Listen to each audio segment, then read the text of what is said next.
Hi, everyone. My name is Lou Canellis at Fox 32 Chicago, and you are watching First and North. Welcome in. Joining me this week on First and North. From Fox 2 in Detroit, Jennifer Hammond is back. From Fox 6 Milwaukee, Lily Zhao back on the show. And from Fox 9 in Minneapolis, Pierre Nugent returns. All right, everyone, NFC North race, man, it has tightened up. Green Bay's a 2-touchdown favorite and loses to Carolina. Huge wake-up call for the Packers, who play the Eagles Monday night. Lions and Bears tied, but Detroit holds the tiebreaker after blowing the Bears' doors off earlier this season. Detroit, though, now 1-2 in the division. Bears, a resilient bunch, a surprising 5-3. Vikings 4-4. They're now 2-0 in the NFC North, and they have the easiest remaining schedule of the 4 teams in the division. All right, we're going to push the trade talk to the next segment. Trade deadline on Tuesday. I want to start with Lily. Lily, Packers lost twice Sunday. Now, before we get into the loss of Tucker Kraft, how do the Packers, 13-point favorites, face plant at home Lambeau Field against Carolina? Yeah, that's the million-dollar question, Lou. I think this Packers team is good enough to beat anybody, but they're also good enough to beat themselves, and that's not anything that's really great for Green Bay. Listen, they came out. It was kind of a flat game. I was there on Sunday. There was not a lot of energy. It was gray outside. It just kind of trickled into the game as well. The Packers have had this happen a couple of times in the season where they drive down the field in their opening drive and turn it over. They were 1-5 in the red zone. They could not run the football. On the other end, their defense was getting gashed on the field by Rico Dowdle. And there were just some critical mistakes and some questionable play calling that led to the Packers' demise. And it is just unfortunate because, again, the Packers, there's no such thing as an easy game for Green Bay this season. That's what it is. There are teams that they should beat, and they look awful. They look unprepared. And there are teams that are really good on their schedule, and they play up to their competition. So the Packers are consistently inconsistent, and that's not great saying that going into the middle of the season. So this is something that the Packers were going to have to figure out. They talk about details. They talk about righting the ship. But you got to execute. You got to get, the details have to be a lot better for this team. And we will see if they can turn the page against an Eagles team coming in on Monday. Yeah, roller coaster in Green Bay, that's for sure. Jennifer, Lions, they were 9.5-point favorites at home against the Vikings. Coming off the bye, what happened? I would say that the Lions perhaps underestimated the Minnesota Vikings. And the Vikings, make no mistake, they came in as a desperate team, and I'm sure Pierre can talk to that even more so. This was a Vikings team that came in, and they knew they had to have this win. They had J.J. McCarthy back, and boy, was he great. He lived up to every bit of his draft status, and he looked like he didn't miss a beat. And I really think the biggest key for the Minnesota Vikings, obviously Brian Flores and that defense, they broke it down perfectly. They knew exactly what they had to do, and they out-schemed the Detroit Lions up front. They've got some weakness on the interior of that offensive line with the 2 young guys and then Graham Glasgow at center. 20 out of 42 dropbacks, Jared Goff was pressured. They sacked him 5 times. He was pressured 20 times. He was hit 11 times. I mean, where does it end? He was just on the run all day long. They couldn't get anything going with the run game. Just 65 yards rushing the Vikings held them to when Detroit came in averaging 148 on the ground in their prior 6 games. So it just shows that if you've got a way to get Detroit off schedule and out of rhythm, and that doesn't even have to do, I didn't even touch on the fact that they converted just 5 of 17 third downs. If you get Detroit off schedule and get them in 2nd and long, 3rd and long, they also beat themselves with some very costly penalties, pre-snap penalties.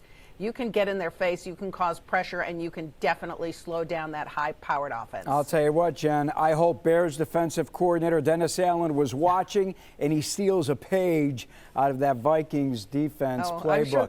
I'm sure the whole league was taking notes. That is the way to beat the Detroit Lions offense. All right, I want to get back to J.J. McCarthy. Made his return on the football field, and you can tell how much it meant to him.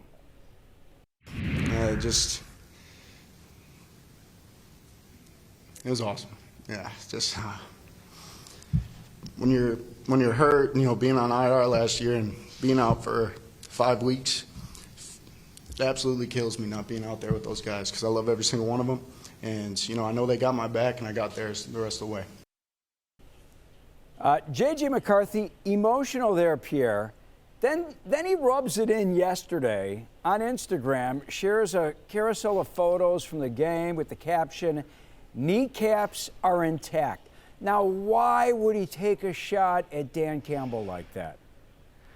That's a great question, Lou. I mean, listen, I've always been a big believer of the phrase, "to the victor belong the spoil." I don't want to take anything away from him in that regard. But, yeah, I didn't really think it was all that necessary to go after Dan Campbell like that. But, hey, you know what? I'm sure if Dan Campbell were sitting here talking to us right now, he said, hey, if we don't want him to put up stuff like that on social media, we should have tried stopping him in the Vikings offense this past Sunday, which they weren't able to do. And that's a big victory for J.J. McCarthy and this Minnesota Vikings team. And like you saw, J.J. McCarthy very emotional after the game because the Vikings, of course, invested such a high draft pick in him, but he's only played 2 games prior to that game on Sunday against Detroit. But to come back after missing the last 6 weeks, playing in your first game at Ford Field in front of your friends and family in your home state, and to come away with a victory like that, I would have to imagine that's just a huge relief of pressure for J.J. McCarthy, because there's so much pressure on this young man to get this team back on the right track. And not only that, but to establish a presence at quarterback for the next decade plus, something this team has not had in quite some time. So especially late in the game, Lou, you saw that late game throw to Jalen Nailor to seal the deal. That throw made me say, wow, that was a darn good throw from J.J. McCarthy with the game on the line to get the job done. And now he's done it twice in the division. Got the job done on the road in Chicago, got the job done on the road in Detroit. That certainly tells me something about this young man. Yes, we remember here in Chicago, Pierre. Just do me a favor. Pull J.J. aside. Tell him he really hasn't done enough yet in the NFL to be poking fun like that at a guy like Dan Campbell. By the way, the Vikings played with the lead for the first time in 4 years in Detroit in that game. All right, we're still catching our breath after Sunday's craziness in Cincinnati here in Chicago. Over 1,000 yards of offense between the Bears and Bengals. And you all have seen more than enough Bears football, so this should not surprise you. The 47 points the Bears scored in that game against the Bengals that they won, they were the most in a game in 7 years for the Bears. And their 576 yards of offense, most in a game in 45 years. Now, I read today where the sleep and melatonin could give you the sleep aid, melatonin, that it could give you a heart failure. I'll tell you what, watching Bears football this season is going to lead to a grabber for someone like me. The finishes in Vegas, Washington, Cincinnati guys, they have all been down to the wire. White knucklers, I like to call them.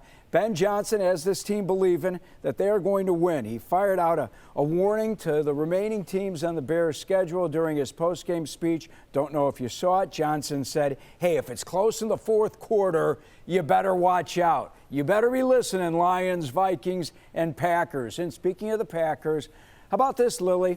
The second big Packers loss on Sunday. And it crushed me selfishly because I had him on my fantasy team.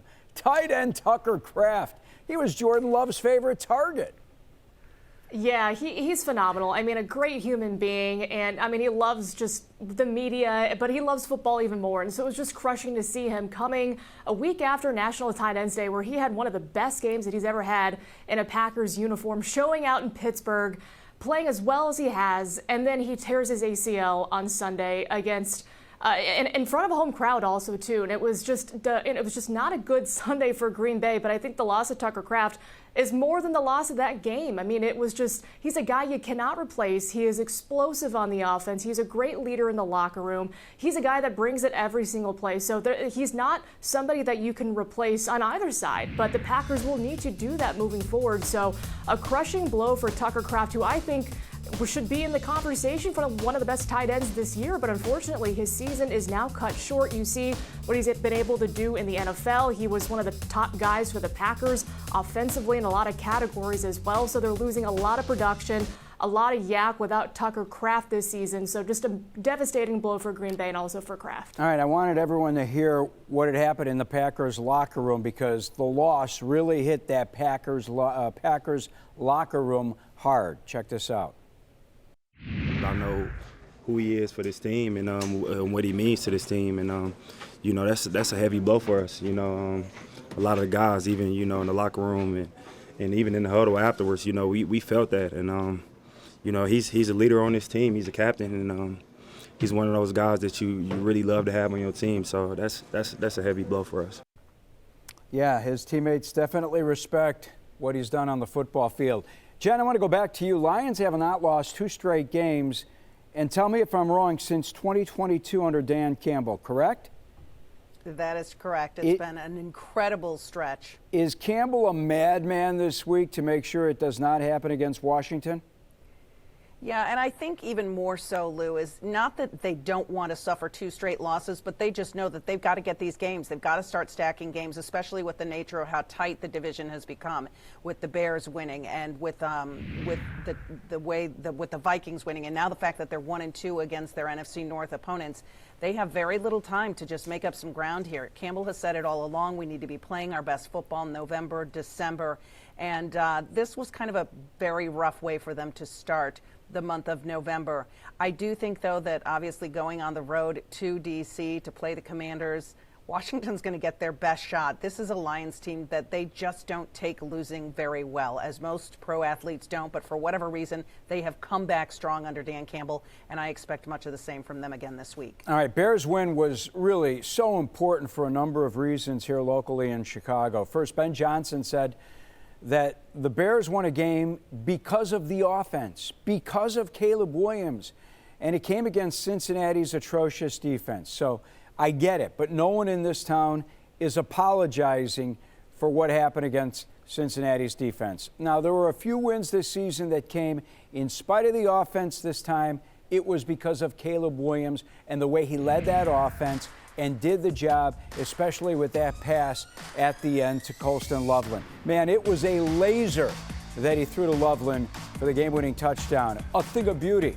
And how about this? Williams became the first player in NFL history to throw for at least 275 yards, run for 50 yards, and he caught 2 passes for 20 yards. I mean, it was unreal.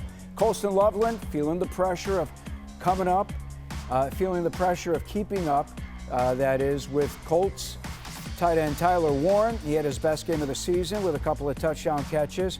And 7th-round running back Kyle Monangai, man, he had the best day for a Bears running back since the A-Train, Anthony Thomas, back in 2001. We'll talk more about the Bears coming up in the next segment. Boy, things have changed in Minnesota, haven't they? Check this out before you jump in. I want you to hear about how the Vikings teammates now love J.J. McCarthy again. The last one, we are 2-0 in the NFC North. And in both games, I finished handing the football. All right, the last game ball to this guy. It's been a long road back. Nobody wants to be on the grass more than you. This team will ride with you. All right, ride with you.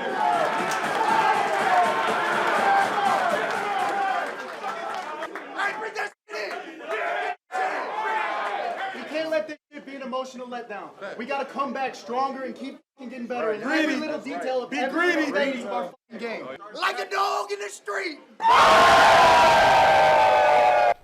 All right, Pierre, I want you to be honest. How does a guy like Justin Jefferson or some of those other teammates, how do they feel about a guy like McCarthy? I get that he played well in the last game, but, man, I was watching the body English and just the way the players were looking at him, in his few previous outings, and I didn't see it. Do they really believe in J.J. McCarthy?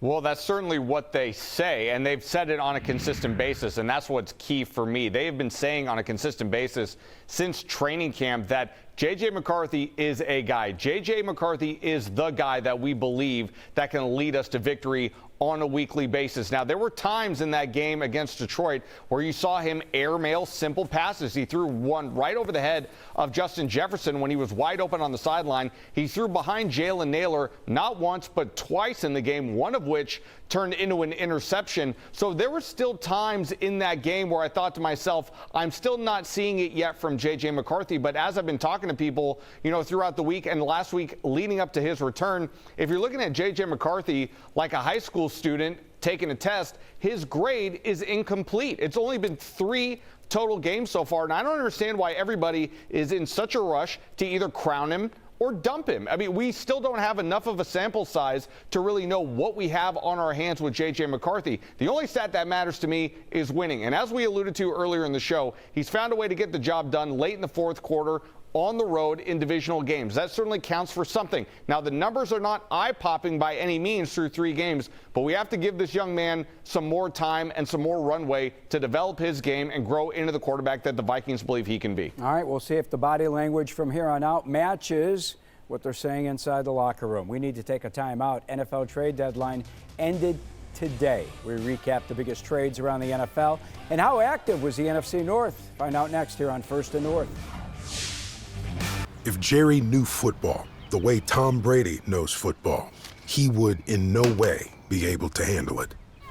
Come on, Ryan. What are you doing? You gotta look off the safety before you... When the safety rotates down, just rip the seam. Nobody knows football. Come on, we can do better. Like Tom Brady. Welcome back to First and North. I'm Luke Canellis at our Fox 32 studios in Chicago, joined by Jennifer Hammond at Fox 2 in Detroit, Lily Zhao, Fox 6 in Milwaukee, and Pierre Nugent, Fox 9 in Minneapolis. All right, NFL trade deadline hit at 3 o'clock. League moved it a week later after Week 9 instead of Week 8 when it used to happen. Tried to get more teams involved. Sure enough, it worked. All 4 teams, by the way, in the NFC North were looking for help. New York Jets, man, they had a fire sale going on. Sauce Gardner goes to the Jets. Quinnen Williams to the Cowboys. Wide receiver Jacoby Myers finally gets the trade he asked for and is now a Jaguar. Rashid Shaheed, he gets moved out of New Orleans to Seattle. Bears needed a pass rusher. They lost defensive end Dayo Odangbo to a season-ending Achilles injury on Sunday. And today they picked up defensive end Joe Tryon Shoyinka and a 7th-round pick from the Browns for a 6th-round pick. Bears desperately needed some pass rush help. They ranked 25th in quarterback pressure rate, 18th in sack rate. Only half of their 17 sacks have come from their edge rushers. Tryon Shoyinka, he has not lived up to his first-round draft status. He was picked in the first round by Tampa Bay a number of years ago, back in 2021. He had 15 sacks in 4 seasons with Tampa. Signed as a free agent in Cleveland this year and has only played 31 snaps.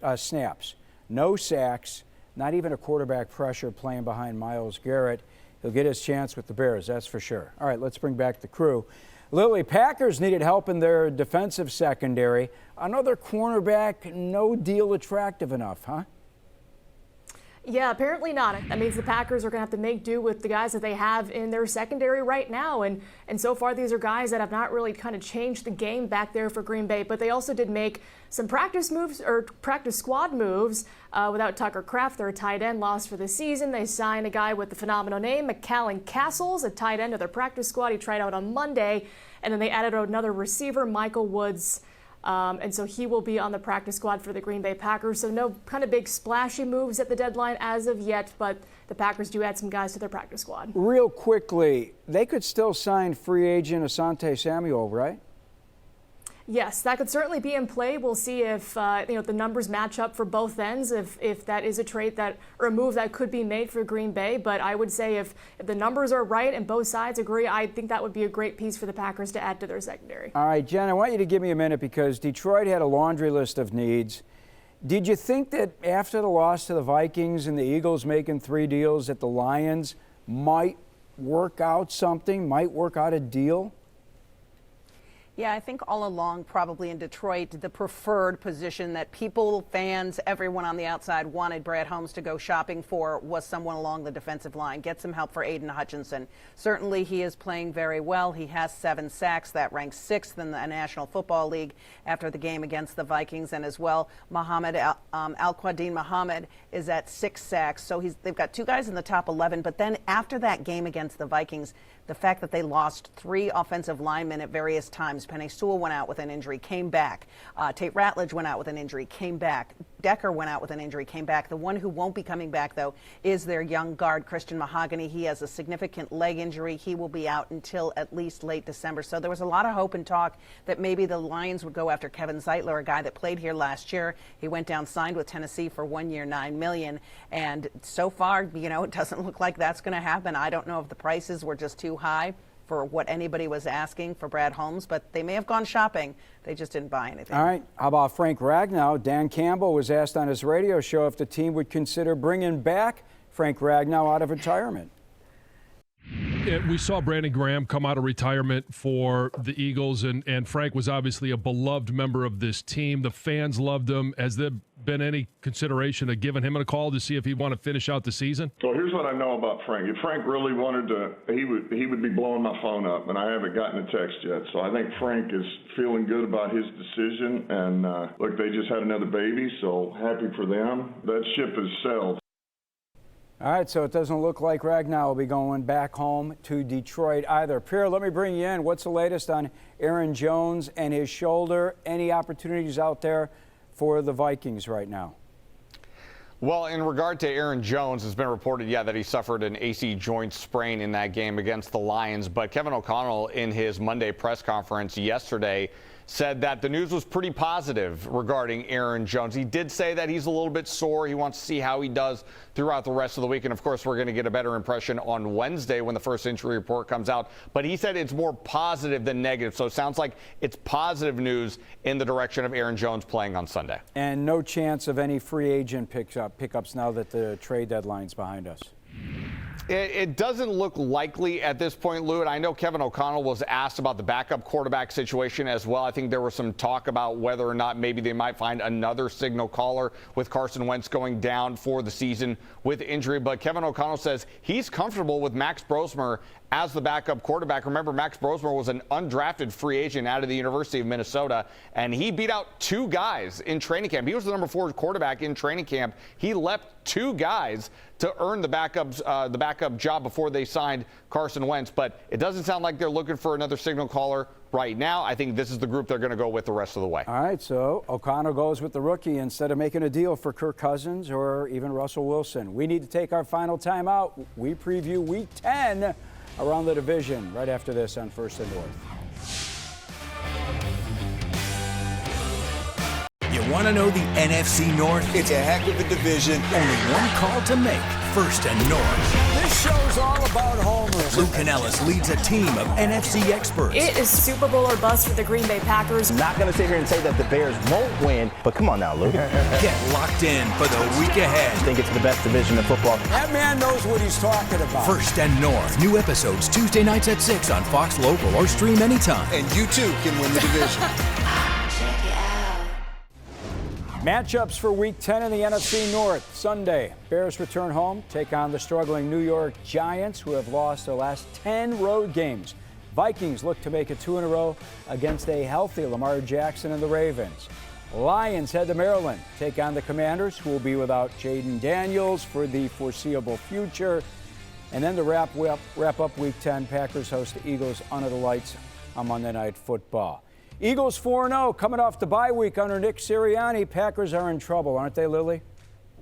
Yeah, it's going to be tough. I mean, this is an Eagles team that is flying high, and rightfully so. And listen, they struggle to defend the run, but this is a Packers team that, again, rises to the occasion when they do play teams that are good, So we shall see if the Packers can play up to their competition and just not beat themselves in a game that they want to win. And guys, how many times will we hear the 2 words tush push this week? That's also going to be on our little counter, probably in our shows. Can't wait to see it. Lions have not lost back-to-back games since October 30th of 2022. Jen, no way it happens against Marcus Mariota. No way it happens this weekend, and I would say that the Detroit Lions will be in first place in the NFC North by this time next week, and it will be because they will respond. They are intentional, they are detail-oriented, they are focused, and they get a chip on their shoulder when they lose. Dan Campbell won't let it be the first time since October of 2022 that they lose back-to-back. All right, Pierre, Lamar Jackson didn't skip a beat, missed the previous 3 weeks. Are the Vikings ready? I think they are ready, but I mean, they're home underdog. Just after beating the Lions is a Rodney Dangerfield situation. Where's my respect for the Vikings here? I mean, they're an underdog, but it's going to be a tough game, but I think they'll be up for it. Jen, I just want to remind you, the Bears and Lions will be tied for first place because the Bears are taking down the Giants here in Chicago. For the crew, okay, I'm we'll Lou. see how it looks in the standings. We will see. Thanks for watching. See you next week on First and North.